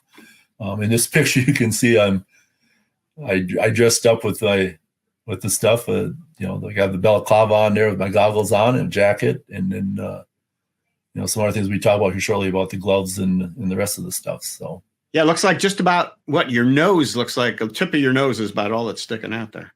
Yeah, that's generally about the only thing I'd keep it open out was allowed out. So you could breathe a little bit. Gets much below 0. You're going to want to cover that up too, because frostbite in the tip of your nose thing. Tricks that I've heard guys use is take a little Vaseline, spread a little Vaseline on your nose because that'll help protect it. Most of this stuff you can go back to if you think about cross country skiing. You're not dressing that much difference than you would be cross country skiing, and you don't need to dress as warm as you would if you're just going out for a walk, because you're cycling, you're going to generate heat, and you don't want to overly sweat. But yeah, I wore the bigger jacket with it, like the zipper down the front, so you can open it up. Another jacket I had actually had pit zips in it, so that you could open up your armpits, a little layer in. Yeah, it's all about adjusting the layers and adjusting as you go, right? And everybody's going to be different. This jacket for some people, they're probably going to wear this jacket when it's 40 degrees out. For me, it got down to around 0 before I'd start getting this heavy of a jacket on. So all right. So now it's down to around 0. You got to get those hands protected. I see you've got some gloves there. And we talked about the bar mitts already that are become part of your bike or trike. So let's move on from there and see what else you can do to protect your hands. And not everything I ride had bar mitts on. So these here, we referred to them as lobster gloves. You can see it pairs your fingers off, so they're compromised between mittens, which keep all your fingers together for warmth, versus gloves where every finger is individual. So these would give, yet with these you have, you can use 2 fingers for braking and stuff. So they work pretty good. They're pretty warm. Again, you can about make it out. These are made by Toko, which is a cross-country ski. They make things for cross-country skiing. So that, went to those. This here for a little bit warmer. This here's a pair of generic, I don't know where I got these gloves. I don't remember the name of this, but they're gloves. Again, your fingers are exposed because they're separated, but depending on the temperature, you're gonna want to come up a little bit and little lighter gloves. And these, so as far as temperature goes, these would be a warmer set than what those lobster gloves I had. The lobster would be colder, and I have went to full on mittens at times too. When you're riding, All right, let's move on down to the lower body here. Start talking about the pants, tights, and sorts of things. What do we have here? Okay. Again, these are my extreme thermal tights. When I pull these tights off, my skin is wet. They don't breathe as well, but they do keep you a lot warmer. So for me, down 20 to 0 degrees, 20 above to about 0 is what these are the what I would wear. Below 0 over these, I had a pair of fleece pants that I would put on. These are just conventional tights that you'd wear when it's warmer out. They're thinner, but you need something. It's like we thought, you're gonna lay either layers, or you're gonna adjust what you're wearing based on the temperature. As it gets colder, you're gonna put more stuff on or different stuff to keep you warmer. And in addition, either by themselves or again part of a layer. Correct. And these here are just basic leg warmers. Personally, I was told by some guys that were pro mountain bike racers and trained year round that you cover your knees below 60 degrees. One guy knew he covered his legs below 70 degrees. But say you're starting out in the morning and it's 50 degrees out, when it's a little warmer, put your leg warmers on. As the temperature goes up, these are very easy to strip off to use. But when it gets really cold, start getting down in the 40s, leg warmers, because you're not going to take them off. These wouldn't even get used. They'd have to go straight to tights, and then go to the warmer tights as the temperatures dropped. And ultimately fleece pants covering them too. Great. So. All right. So Scott, let's move on down to the feet. Now, if you're like me, folks, that is the worst part of riding in the cold weather. My feet get cold. It doesn't even have to be all that cold. By the time it gets to 40 degrees, I've already got a problem. So I was hoping, Scott, you could help us out with some ideas on how to protect your feet and keep them warm. Let's start with the innermost. So maybe socks. What do you do for that? Good pair of wool socks, to help keep your feet warmer and stuff. You can also take older trick is take a bread bag and slip over your feet to help insulate them.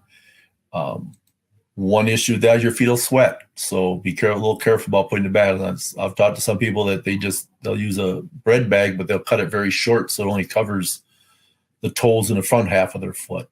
Again, you'll learn how you adapt to it yourself, but putting bags over the top. After that, going to your cycling shoes, your base cycling shoes. These are craft booties. They're designed to go over your shoes to insulate it. Now, this picture doesn't show it very well, but these things are open on the bottom. If you're wearing cleated shoes and you're going to clip into your pedals, you got to have access to your cleats. And these are designed so that they will allow access to your cleats. This stuff's all designed for an upright bike. And you think about for a second, where your foot's positioned on an upright bike is like you are when you're standing, so the bottom of your foot is not exposed. On a recumbent, you're going to expose the bottom of your foot a little bit. So these help, but they're not as good as most people would think. As far as they're better for an upright than they are for the recumbents. All right, now let's move to a little bit colder. I think you told me that this would be the next step. Is that right? Yes. These are made by a company you can see right here called 45 North. This is an older pair of boots. I was online the other day looking, and They don't necessarily look like this. But they still make these boots. These are called the Wolverhammer. And Wolverhammers are, where's my notes here? Wolverhammers are designed for 0 to 25 degree weather. So they're, you're gonna try your cycling shoes with socks and plastic bag, maybe with the booties, the covers over them. Still not cutting it. Then you may want to look at getting these boots in. It's probably for a more dedicated rider, because these things retail for like $400. Yikes! All right, and if it gets seriously cold, and I saw this is what you were wearing in that previous picture of you all dressed up. What are these? These are, again, made by 45 North. These are called wolf guards. And the wolf guards are for, I think it was 10 above to -25. They're supposed to keep your feet warm. They have some heavy duty insulation inside them. Again, the newer version, they're using a different method of tightening the laces and stuff up. So they may look a little different, but they're still going to perform this. Once you got them on, you got them on, and they keep going. Both of these pairs of boots you see are designed for cycling, so they do have cleat recesses in the bottom for the mountain bike cleats, so you can still clip in just like you did before. Like you did all summer. You can clip into it and ride, yet keep your feet warmer. Because, like you said, for you, Gary. My feet get cold really fast. I hate feet and hands. Got to keep them warm. Right. And so that brings me to one last kind of unusual solution. And I don't know how well it works. I've tried them. What about the chemical warmers? You see those little those enclosed bags you can slap and start a chemical process, endothermic reaction that kind of warms up. You can stick them in your shoe. You can put them in your gloves, kind of thing. What's your experience with those, Scott? I haven't personally used them. I know some of the guys I worked with when I was at the house shop would use them. And the big thing is make sure you have something between your foot and them. You can't. They get hot. They will burn your foot. Or they make them for gloves too. You can slip them inside your gloves to keep your hands warm. But again, you're going to want to keep something between the skin and them to keep them warm. They're generally, I think, designed to last like 4 hours, something like that, before they. I've heard of guys taking them, riding with them for an hour or so, taking them and putting them in a Ziploc bag and sealing them off from outside oxygen. And supposedly the reaction slows or stops so that you can pull them out later and get a little more use out of them. Again, I don't have personal experience using them. I've just heard people talk, and they will help keep you warm. Okay. Another thing, I'm sorry. Go ahead. Something we missed here. I forgot was when it comes to gloves, they make electric gloves with little battery packs in them. So it's another option. They make heated vests for construction workers and stuff that have vests that have a battery in them. Use your imagination on what you need to do to keep yourself warm. And, that's, you kind of refer to me as an expert in this. I'm not an expert. I'm just experienced. There's a couple of like purpose-built recumbents that you might choose, or purpose-built equipment that we haven't really touched on. The first is fairings. So I found that using a fairing does keep the cold wind off me and does a pretty good job down to a certain temperature. What do you think of using fairings just for cold weather riding, not for aerodynamic purposes, just to keep you a little bit warmer? Yeah, when you hear the report up here, they talk about with the air temperature, but they really get into wind chill. You'll hear all the news reports, they talk about with the wind chill. A lot of places talk more about wind chill than they do air temperature. So the wind blowing on you will lower the temperature, the felt temperature. So a fairing on there is going to help considerably. Like this one here at the trike, if you can get it out in front of your feet, obviously keeping the air off your feet, keeping the cold wind off your feet is going to increase your comfort level considerably. wearing a fairing, if you want to put a fairing on for winter riding, it's a great idea. One thing about putting a fairing on, though, is if you're running lights, and I recommend lights year round, but especially in the wintertime, again, visibility is less because it's a lot more overcast days in the wintertime, a lot of darkness in the wintertime. So make sure your fairing will have a way of putting your lights on so they shine around your fairing, not just through it. Good idea. Shining your lights through a fairing doesn't really work as far as illuminating what's in front. It becomes a big mirror underneath there. But yeah, it will take their. Oh, there's the ultimate as far as now you can put some lights anywhere you want on one of these babies. There's a Quattro Velo from our pal Alva, and he took a long journey up to the Nordkapp in Finland. He did some serious winter riding. So what about using a velomobile? I know you don't have a whole lot of experience with that. We've talked to quite a few people who have, but this is the ultimate fared experience, isn't it? Oh, I would love to have a velomobile for summer riding too. But in the wintertime, I think you would half these clothes I talked about. You're not going to ride in shorts because you got to get out of it. You got to stop once in a while. But you're ultimately there's no wind on you, so any body heat is going to stay close to you. So yeah, you would stay very warm, I would think, in a velomobile. And a Quattro Velo, especially with the four wheels for traction, I think works exceptionally well.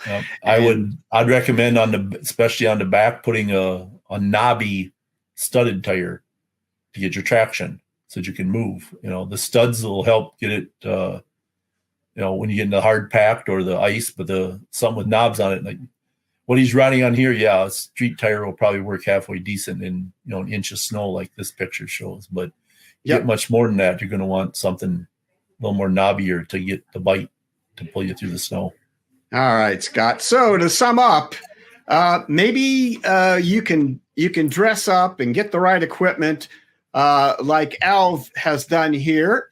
That's what you'll probably look like if you go out there when it's cold enough. It's an adventure, and we admire those like Scott and Alv who have done this, and all those other bent riders out there who ride in the cold weather. Kudos to you guys. I don't know. To me, maybe heading south is another alternative that we might want to look into. So, Scott, any last words, any last thoughts? Get out and ride, experiment, find out what works for you. Because I say, again, everybody's going to be a little bit different. And if you really want to get into it, yes, it can get expensive with some of the clothes, but it's worth it. Experience is different. It's you go to that party on New Year's Eve, you can talk about the ride you've done in December in the cold, and everybody will look at you a little strange, but you might make more friends because of that, and then they'll be asking you the questions. There's always bragging rights, which is a great thing to have. So, all right, with that, I think we'll end it there. So, Scott Christopherson, thank you so much for spending time with us at the Laid Back Bike Report. Thanks for having me, Gary. Appreciate it. It's a good time. Great. Thanks. There we go. There is Scott. Scott, how you doing today? Good. It's a little cool out today. I think we're right about freezing now in the middle of the afternoon.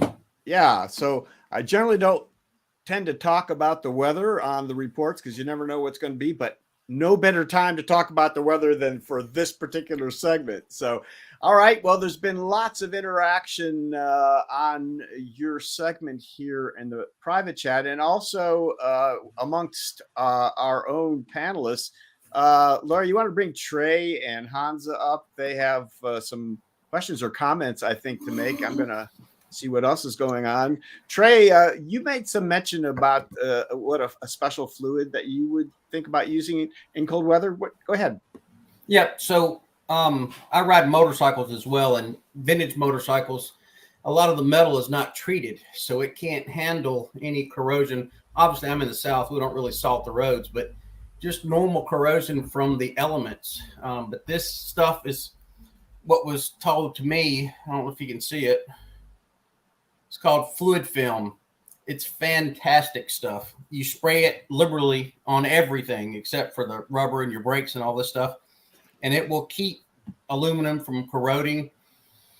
It'll keep the salt from eating into it, and just apply it once a year and you're good to go. It doesn't leave a film. I mean, it does something you can't see the film or anything like that, but it works fantastic. All right, thank you. A couple of comments here from our friend Julie and Mark Lovegrove in the UK, and they're fans of merino wool leathers and seal skin socks as well. So more interesting comments there. Honza, go ahead. Tell us what you were thinking. Yeah, well, I have done several winter riding, even some long distance trips. One in the Sweden in middle of winter. It was funny to see all the bikes in front of the shops having a studded tires. You know, even the Grand Mass had studded tires there, which is something that only adventurers are using here in the Czechia, let's say. So that was fun. Then I was thinking about the difference between, you know, when you go for only a 30 minutes ride or two hours ride, and then the difference when you go for a multi-day tour in winter, which I've done once or twice. But let's say Viktor Zicho, the Hungarian guy, he did it, or Alve, they did the long distance rides, and when you have to sleep in the tent in the night, everything changes because you don't get home to a warm situation. However, I think what should be said is that you should prevent yourself from sweating. That's usually what helps a lot. So you have to find a balance between to be warm enough and to produce sweat, because that sweating usually cools you down when you slow down or you go downhill or you stop for a while. So that's an issue. Then for shoes, I think usually the bicycle shoes are pretty tight. If you add the covers, like Scott has shown, it's even more tight. So I usually recommend, or I do use shoes that have enough space inside, so you can have your room there. And then the velomobiles, of course, that's the ultimate recumbent type of vehicle for winter. You just need to have a bottom, upper body, and also the bottom should be closed and the wheel wells should be closed, so you really are inside of your own room, let's say. And then it can be even close to freezing, and you can still go in a short sleeve and short trousers for a ride. And of course you have to get to a warm room right after that, but it's a great vehicle, great bicycle for the winter riding. And lights, I wrote an article about lights just recently, so you can read it on recumbent.news, but those are also important while doing a winter riding. Absolutely. And before you go away, Honza, you can stick around for a little bit here too. So I wanted to ask about the sweating issue. I think that's huge. Obviously, that is a key to it all. So, but I'm wondering, so you can use clothing material that breathes. I mean, that's somewhat okay. But it seems to me it comes down to the exertion, right? You're going to be on a tour, and you're going to have to go up some big hills. So you can, if you're on flatlands, maybe you can ease back a little bit to try to keep yourself from sweating too much. But if you got to climb, you're going to climb. What's your thought on that? I don't know how you get around that. Scott? Gear down. No, Gear down. Maria Lamstead, when she did hers, it's one of the things I noticed in hers when she talked about was that she couldn't sweat. I mean, she physically could sweat, yes. She said for her ride, she trained hard, got in great physical shape so that she would not sweat. Because as Honza said, you're not going to go someplace to warm up at night. She didn't have a warm building to climb into. She just had her tent, and she had that body heat to keep her warm. So sweating is that, and that's why her gearing was so low on that bike. And just to built be that clear, trike. we're talking about Maria who rode an ice full fat from the edge of Antarctica to the South Pole. To the South Pole. And she was on our show a couple of years ago. She is amazing. And yeah, that is that's the ultimate frigid riding, I think, without question. Yeah. And Ice purposely built that bike with a 50% gear reduction in it. To your point, if you take a close look at the pictures of the bike, you'll see it's got a crankset up front, but underneath the seat, there was a 50% gear reduction, so that she pedaled twice as fast to go at the same speed the rest of us would go. But the whole point was so that she wouldn't overexert, sweat, and get cold, because sweat would have killed her out there because it was so cold out. Right. Yeah. Okay. Yeah, go ahead. For me, always the biggest, you can remove one layer, or you can, play with the layers if there is an uphill. For me, the biggest issue is always the waist, where you have multiple layers, like from your trousers, maybe 2 layers of trousers, and then 2 or 3 or 4 layers of something on top. But then around your waist, it's not only those 4, but also those 2 from the bottom of the body. So you have 6 layers there, and you are always sweating there. So that's an issue for me. Here, let's stick with the sweating issue. First of all, it's nice to see that Alva Hendrickson, who I mentioned in the report, actually is with us today as well. Hello, Alva. We're so glad to have you with us. So the problem with velomobiles, everybody thinks velomobiles are wondering, is sweating. It's still the same issue, and that's a problem, isn't it? So thank you, Alva, for that. One idea or one topic I have for riding on trikes or some mesh seat recumbents as well. If you have a mesh in the winter or in the cold weather, it's getting, your back is getting cold because there is no, it's get ventilated too much. For me, it's usually 5 to 10 degrees of Celsius, so a bit above the freezing when I get too cold on my back. So you can use a layer of something, a paper or plastic, you put into the mesh in between the frame tubes, or at ASUP we have an insert, we call it winter insert. That is a mattress, like a camping mattress, basically a very basic one that you insert in it, and it works surprisingly well. It's almost like active heating, like in the car. So that's something you should have in your mind as well. That's to keep the wind and cold from coming up on your butt and your back. Is that what you mean? Yes. Yeah. Like, so now, interestingly, so I just got this comment here from David Brandenburg, our buddy who's toured all around the world with us. He's in Switzerland. The big problem is the sweaty back, not when you're riding, but when you take a break and have to lean with the cold, wet back to the seat. Nasty. Yep. And good to see you, David. Thank you. Well, we just have had lots and lots of comments here. I starred a few here that I wanted to talk to you guys about too.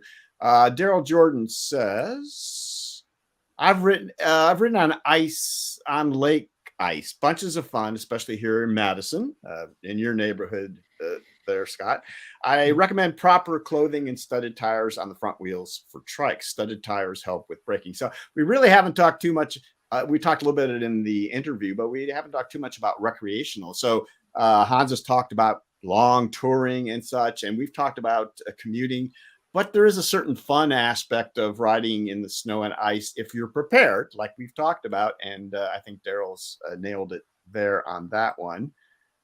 Depth of snow, we talked a bit about that. So 20-inch wheels, you can only go when the snow isn't too high, right? I mean, at some point, that's just going to stop you. So that is a good point as well, Daryl. Gary, one of the things Daryl... Yeah, jump in there. Go ahead. Daryl mentioned putting studded tires on the front. Riding a trike on ice without tires or without studs at all is a fun experience also. Right, as long as you have some room to skid. Yeah, as long drifting your trike on ice it's a blast. If sliding around on the ice, it's fun. But again, know your conditions so you don't hook on something. That's right. Yeah, not any obstacles to hit. Camper Krempel, the under helmet-y thing is available with a sieve-like area in the mouth. I think with those little holes. If you get one without and you wear glasses, the glasses will fog and you don't see a thing. So fogging glasses, fogging goggles like you talked about and such, that is a particular problem, is it not, Scott? Yeah. From riding uprights, it wasn't a problem because you're breathing down. You're leaning forward, your breath goes down. On the recumbents, I found that I actually exhale more through my mouth and try to pull my lower lip in so that I'm blowing it over my chin and down away from my glasses or goggles or whatever. Because you'll fog up pretty quick in the winter. So your breathing technique changes a little bit in winter time. Yep. And Rob Kopp says put some dish detergent and wipe it away just enough to be able to see, and that might keep the fog down. I think divers do that kind of thing as well, besides spitting, but I don't know if that's a great idea for this. So, all right. Yes, we already just saw that, so I can get rid of that. An acrylic face shield against maybe as a protection face shield. Is that what that is? I would think it would fog up quickly because there's no air movement underneath it. You're restricting the air from your face, keep your face warm, but your breath is basically going right against that, and I think it would fog up really quick. Oh, here's something we really haven't talked about. Rob also says when it's below zero, hydration has its own set of challenges. Insulated bottle holders are good for shorter rides, but the tubing on your camelbacks will freeze. What happens when your water freezes up in the tube?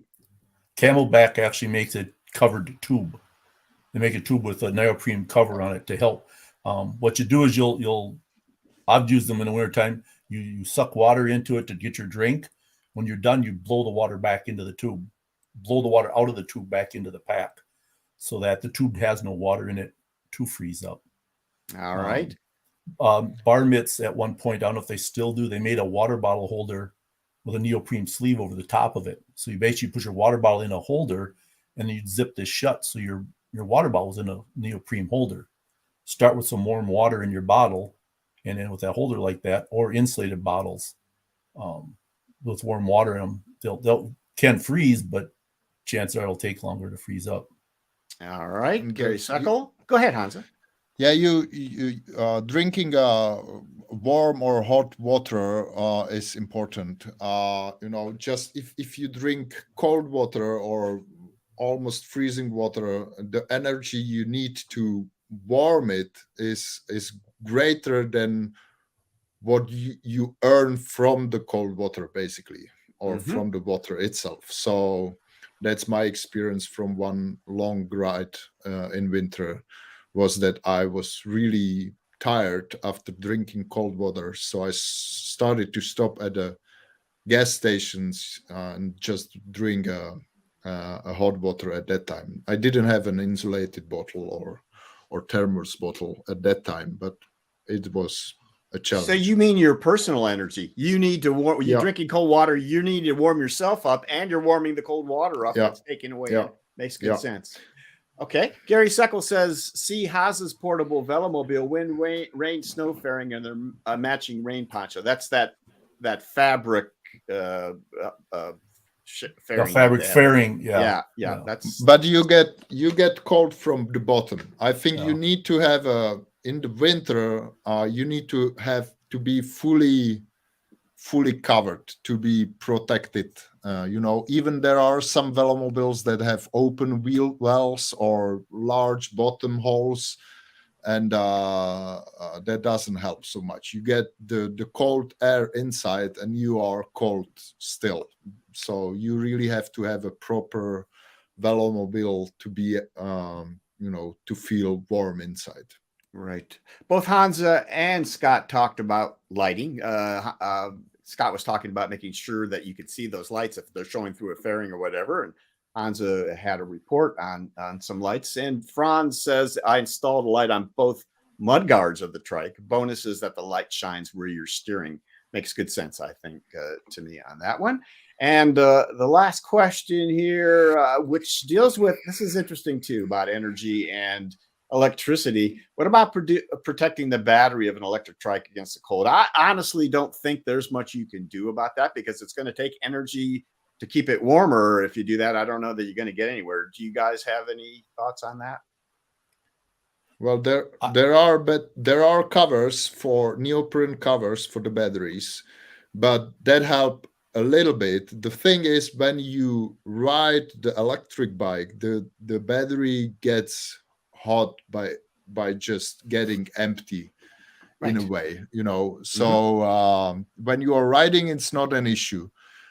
You should keep the battery kind of warm when you are not riding. So, you know, it's better to take it to your house or to the office or whatever if you stay out of the bike for a longer period of time. Good. Well, we've got some more questions here, but I think we've got most of it covered. So I think we're going to call it there. So Honza, thank you very much for chiming in on that. That's very helpful. Scott, thank you for spending a little time with me to share your vast experience with, I won't say expertise, I'll say experience with cold weather. And it was great to see you at CycleCon. It's always good to catch up with you, my friend. So we'll hopefully see you again soon. Oh, thank you, Gary. I know some of the names in here. I recognize some of these names in here from Daryl. Hi, Daryl. Daryl and I know who each other are. You know, we've dealt with this stuff, you know, because he's a winter commuter also. So it's good to hear from him. All right, Scott. Thanks, and we'll see you soon. So, folks, I think at this point we're going to move right along to Denny's sports report. So, Larry, let's have a look. Okay, we got two major race cancellations this year.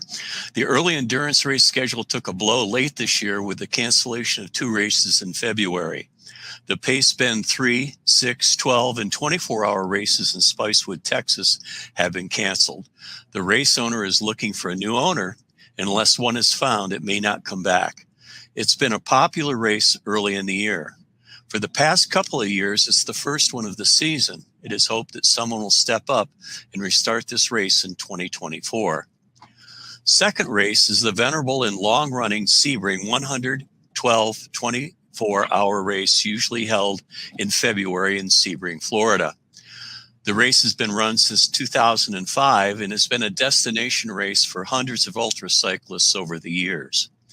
Starting and finishing on the Sebring Automobile Racetrack, the race attracts over 150 riders each year. In 4 race categories, riders from all over the United States and many foreign countries descend on this lovely South Central Florida town, hoping to start the season in the Florida sunshine. I've been there a number of times as a competitor, crew, and spectator. This year, there was a scheduling problem with the track owners, and the race promoters decided to cancel it, but hope to have it back in 2024. I sure hope so. This is a lovely kickoff to the ultracycling season. All is not lost in Florida this year, however. There is another ultra race in February. The Florida 500 is a point-to-point race from Jacksonville, Florida to the tip of Key West. Organized by Ram veteran Alberto Blanco, the race is 535 miles long and has a time limit of 50 hours. It is possible to race it solo, although there is a team category. Recumbents are welcome, and indeed, last year, Dave Lewis in a Velo finished first in an incredible 22-hour run.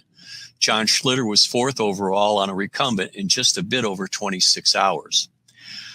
This will be the 3rd running of the race, and the field has grown each year. I have a feeling those in colder climes will give this one a shot to get their Florida in February fix. While it's not a loop race, it is very flat and can be done with a minimal crew or none at all. Check it out. The World Time Trial Championship was held the first weekend in November in Borrego Springs, California. This race is the final event of the U.S. Ultracycling race calendar, brought to you by the same people who keep the Race Across America running each year. The race attracts many of the best ultra racers in America. The race is recumbent friendly and has contests in the 6, 12, and 24-hour divisions. This year, there were 148 racers in 3 time divisions. There were 5 recumbents in the 6-hour race. Marshall Cooperson did 109.2 miles and was the first recumbent male category. Second was Caleb Klein with 104 miles. He had already raced a 24-hour race, by the way.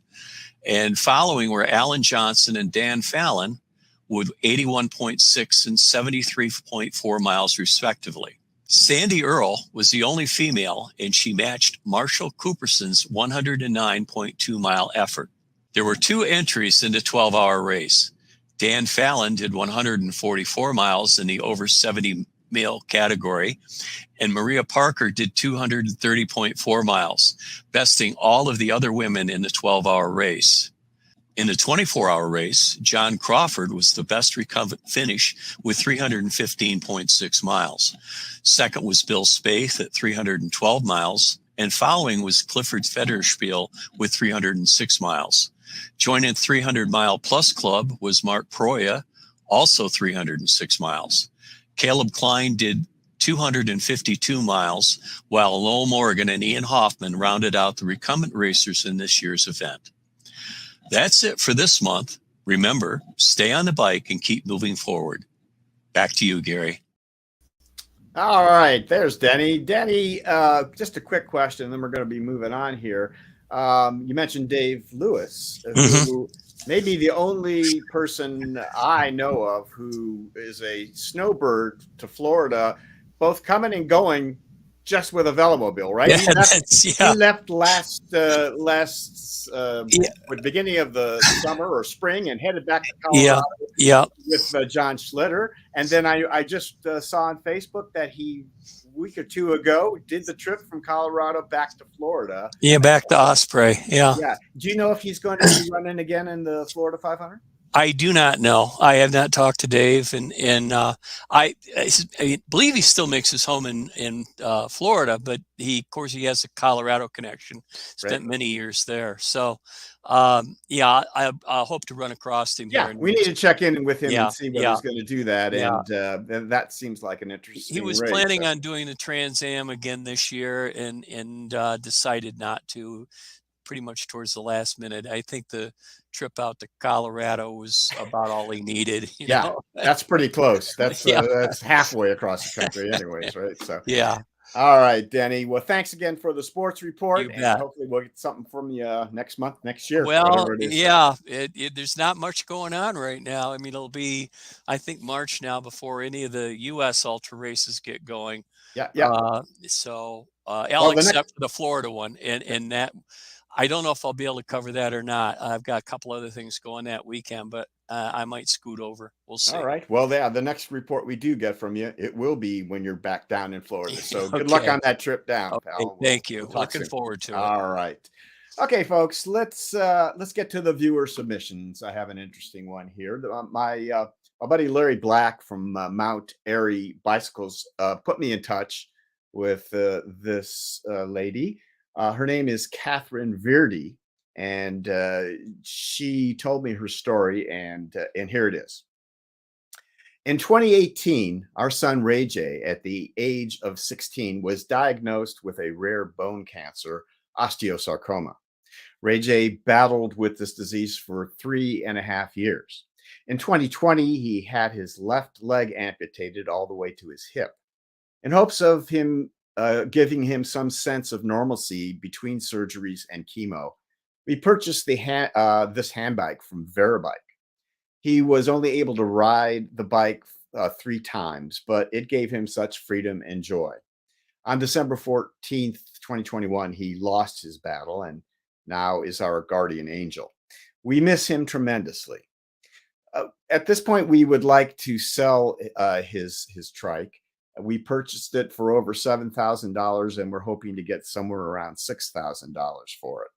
So if you could spread the information out there, we would appreciate it. So that was Katherine and Boota Virdi. And thank you for submitting that to Katherine and Boota. Very sorry for your loss, and sound like a very brave young man. So folks, if you know anyone who might be interested in this handbike, this Varibike handbike, it could be just the right thing for a particular young person. let us know, and I will post this email. It's krvirdi@gmail.com, and I have a telephone number as well, which I will also post in the description below. So I think hope that would be great if we can get that sold for them. So, okay. So as a reminder now, folks, if you have anything to share with Laidback Bike Report on our viewer submissions, please submit it to laidbackbikereport@gmail.com, and we will put that up for you. Okay, let's talk about the sponsors of the Laidback Bike Report, without whom we could not possibly do this show every month. First, it's TerraCycle. From fairings to headrests, whatever accessory you need, Pat and crew have you covered. And Trail Side Trikes. If you find yourself in Florida near the Withlacoochee Trail or in Knoxville, Tennessee, check out Andrew's shop and amazing crew. And TerraTrike and Greenspeed Trikes. Your vision, whatever it is, TerraTrike has a trike to take you there. And Greenspeed cutting-edge designs create performance through Aussie ingenuity. And Laidback Cycles. Laidback Cycles is the top USA dealer for TerraTrike and the premier source for Catrike, Ice, and Greenspeed. We give you the freedom to ride. And Connecticut Yankee Peddler. We feature multiple brands of trikes, including electric assist models. Test rides and Southern Iowa hospitality are always available at our mega store in Chariton. And Avenue Trikes. With the gearing you need and the comfort you want, it's time to enjoy riding again. They're in stock, ready to ship in only $19.95. Dealer inquiries are welcome. And Azub. In addition to the titanium suspension, another technological gem brought to you by Azub is an optional folding mechanism. It is not only easy to operate, but works great and looks fantastic. And Recumbent PDX, Catrike's West Coast Megastore. Schedule your test ride on trikes with pedal assist electric from both Bosch and Bafang, roll-off and schlumpf component groups, and adaptive builds. Experience the joy of Catrike. And EcoCycles. Adding e-assist to your bent can be a daunting task. With total focus on customer service, and the experts at EcoCycles make this upgrade simple and worry-free. Check out EcoCycles today. All right, guys, finishing up here, just wanted to give you the final update on our CycleCon and Battle Mountain videos. I have completed the final update videos on both of those. We have playlists for each of the individual ones, and the final videos are the collection of all of these videos. So there's a CycleCon and there's a Battle Mountain long form video. They have all of these videos in them, plus lots of bonus footage. We have like the track, and we have outtakes. We have all kinds of stuff that we didn't have in the individual videos. So check them out. We are glad to have finally got caught up on all of that stuff. Okay. Next Laidback Bike Report 2023. That's coming up. So that's next year. January 8th will be our next show, 2 p.m. Eastern time, as always. And we are working on the segments for that right now. Now, how can you support the Laidback Bike Report? Well, please like us on Facebook, subscribe to us on YouTube, and you can learn a lot more about us by clicking on that little white eye up there. It'll take you to the laidbackbikereport.com website. You can click on the Patreon donations there. You can become a Patreon, I guess I should see, for as little as $1 a month. Let's see. We've got all these wonderful guys right here that have been Patreons. I really appreciate their support. And we do have that new Teespring web store up with some Laidback Bike Report merchandise with Nina Paley's logos. So check that out if you would like to have some presents for the holiday season. So, all right, guys, let's thank our panelists. And I think we have a guest that's still with us. There's Scott. Yep. Guys, thank you so much. There's Larry Seidman actually modeling the balaclava that we talked about. Larry, I have to say that you have never looked better. Oh, now. Yeah. Oh, there he goes. Yeah. Anyways, thank you. That was a great idea. I'm lucky I knew who you were. So, guys, thank you so much for a great show. We appreciate it, what you do for us every month. And thank you all for watching us every month, folks. We really appreciate that. So until our next webcast, from all of us here at the Laid Back Bike Report, so long, Bent Riders.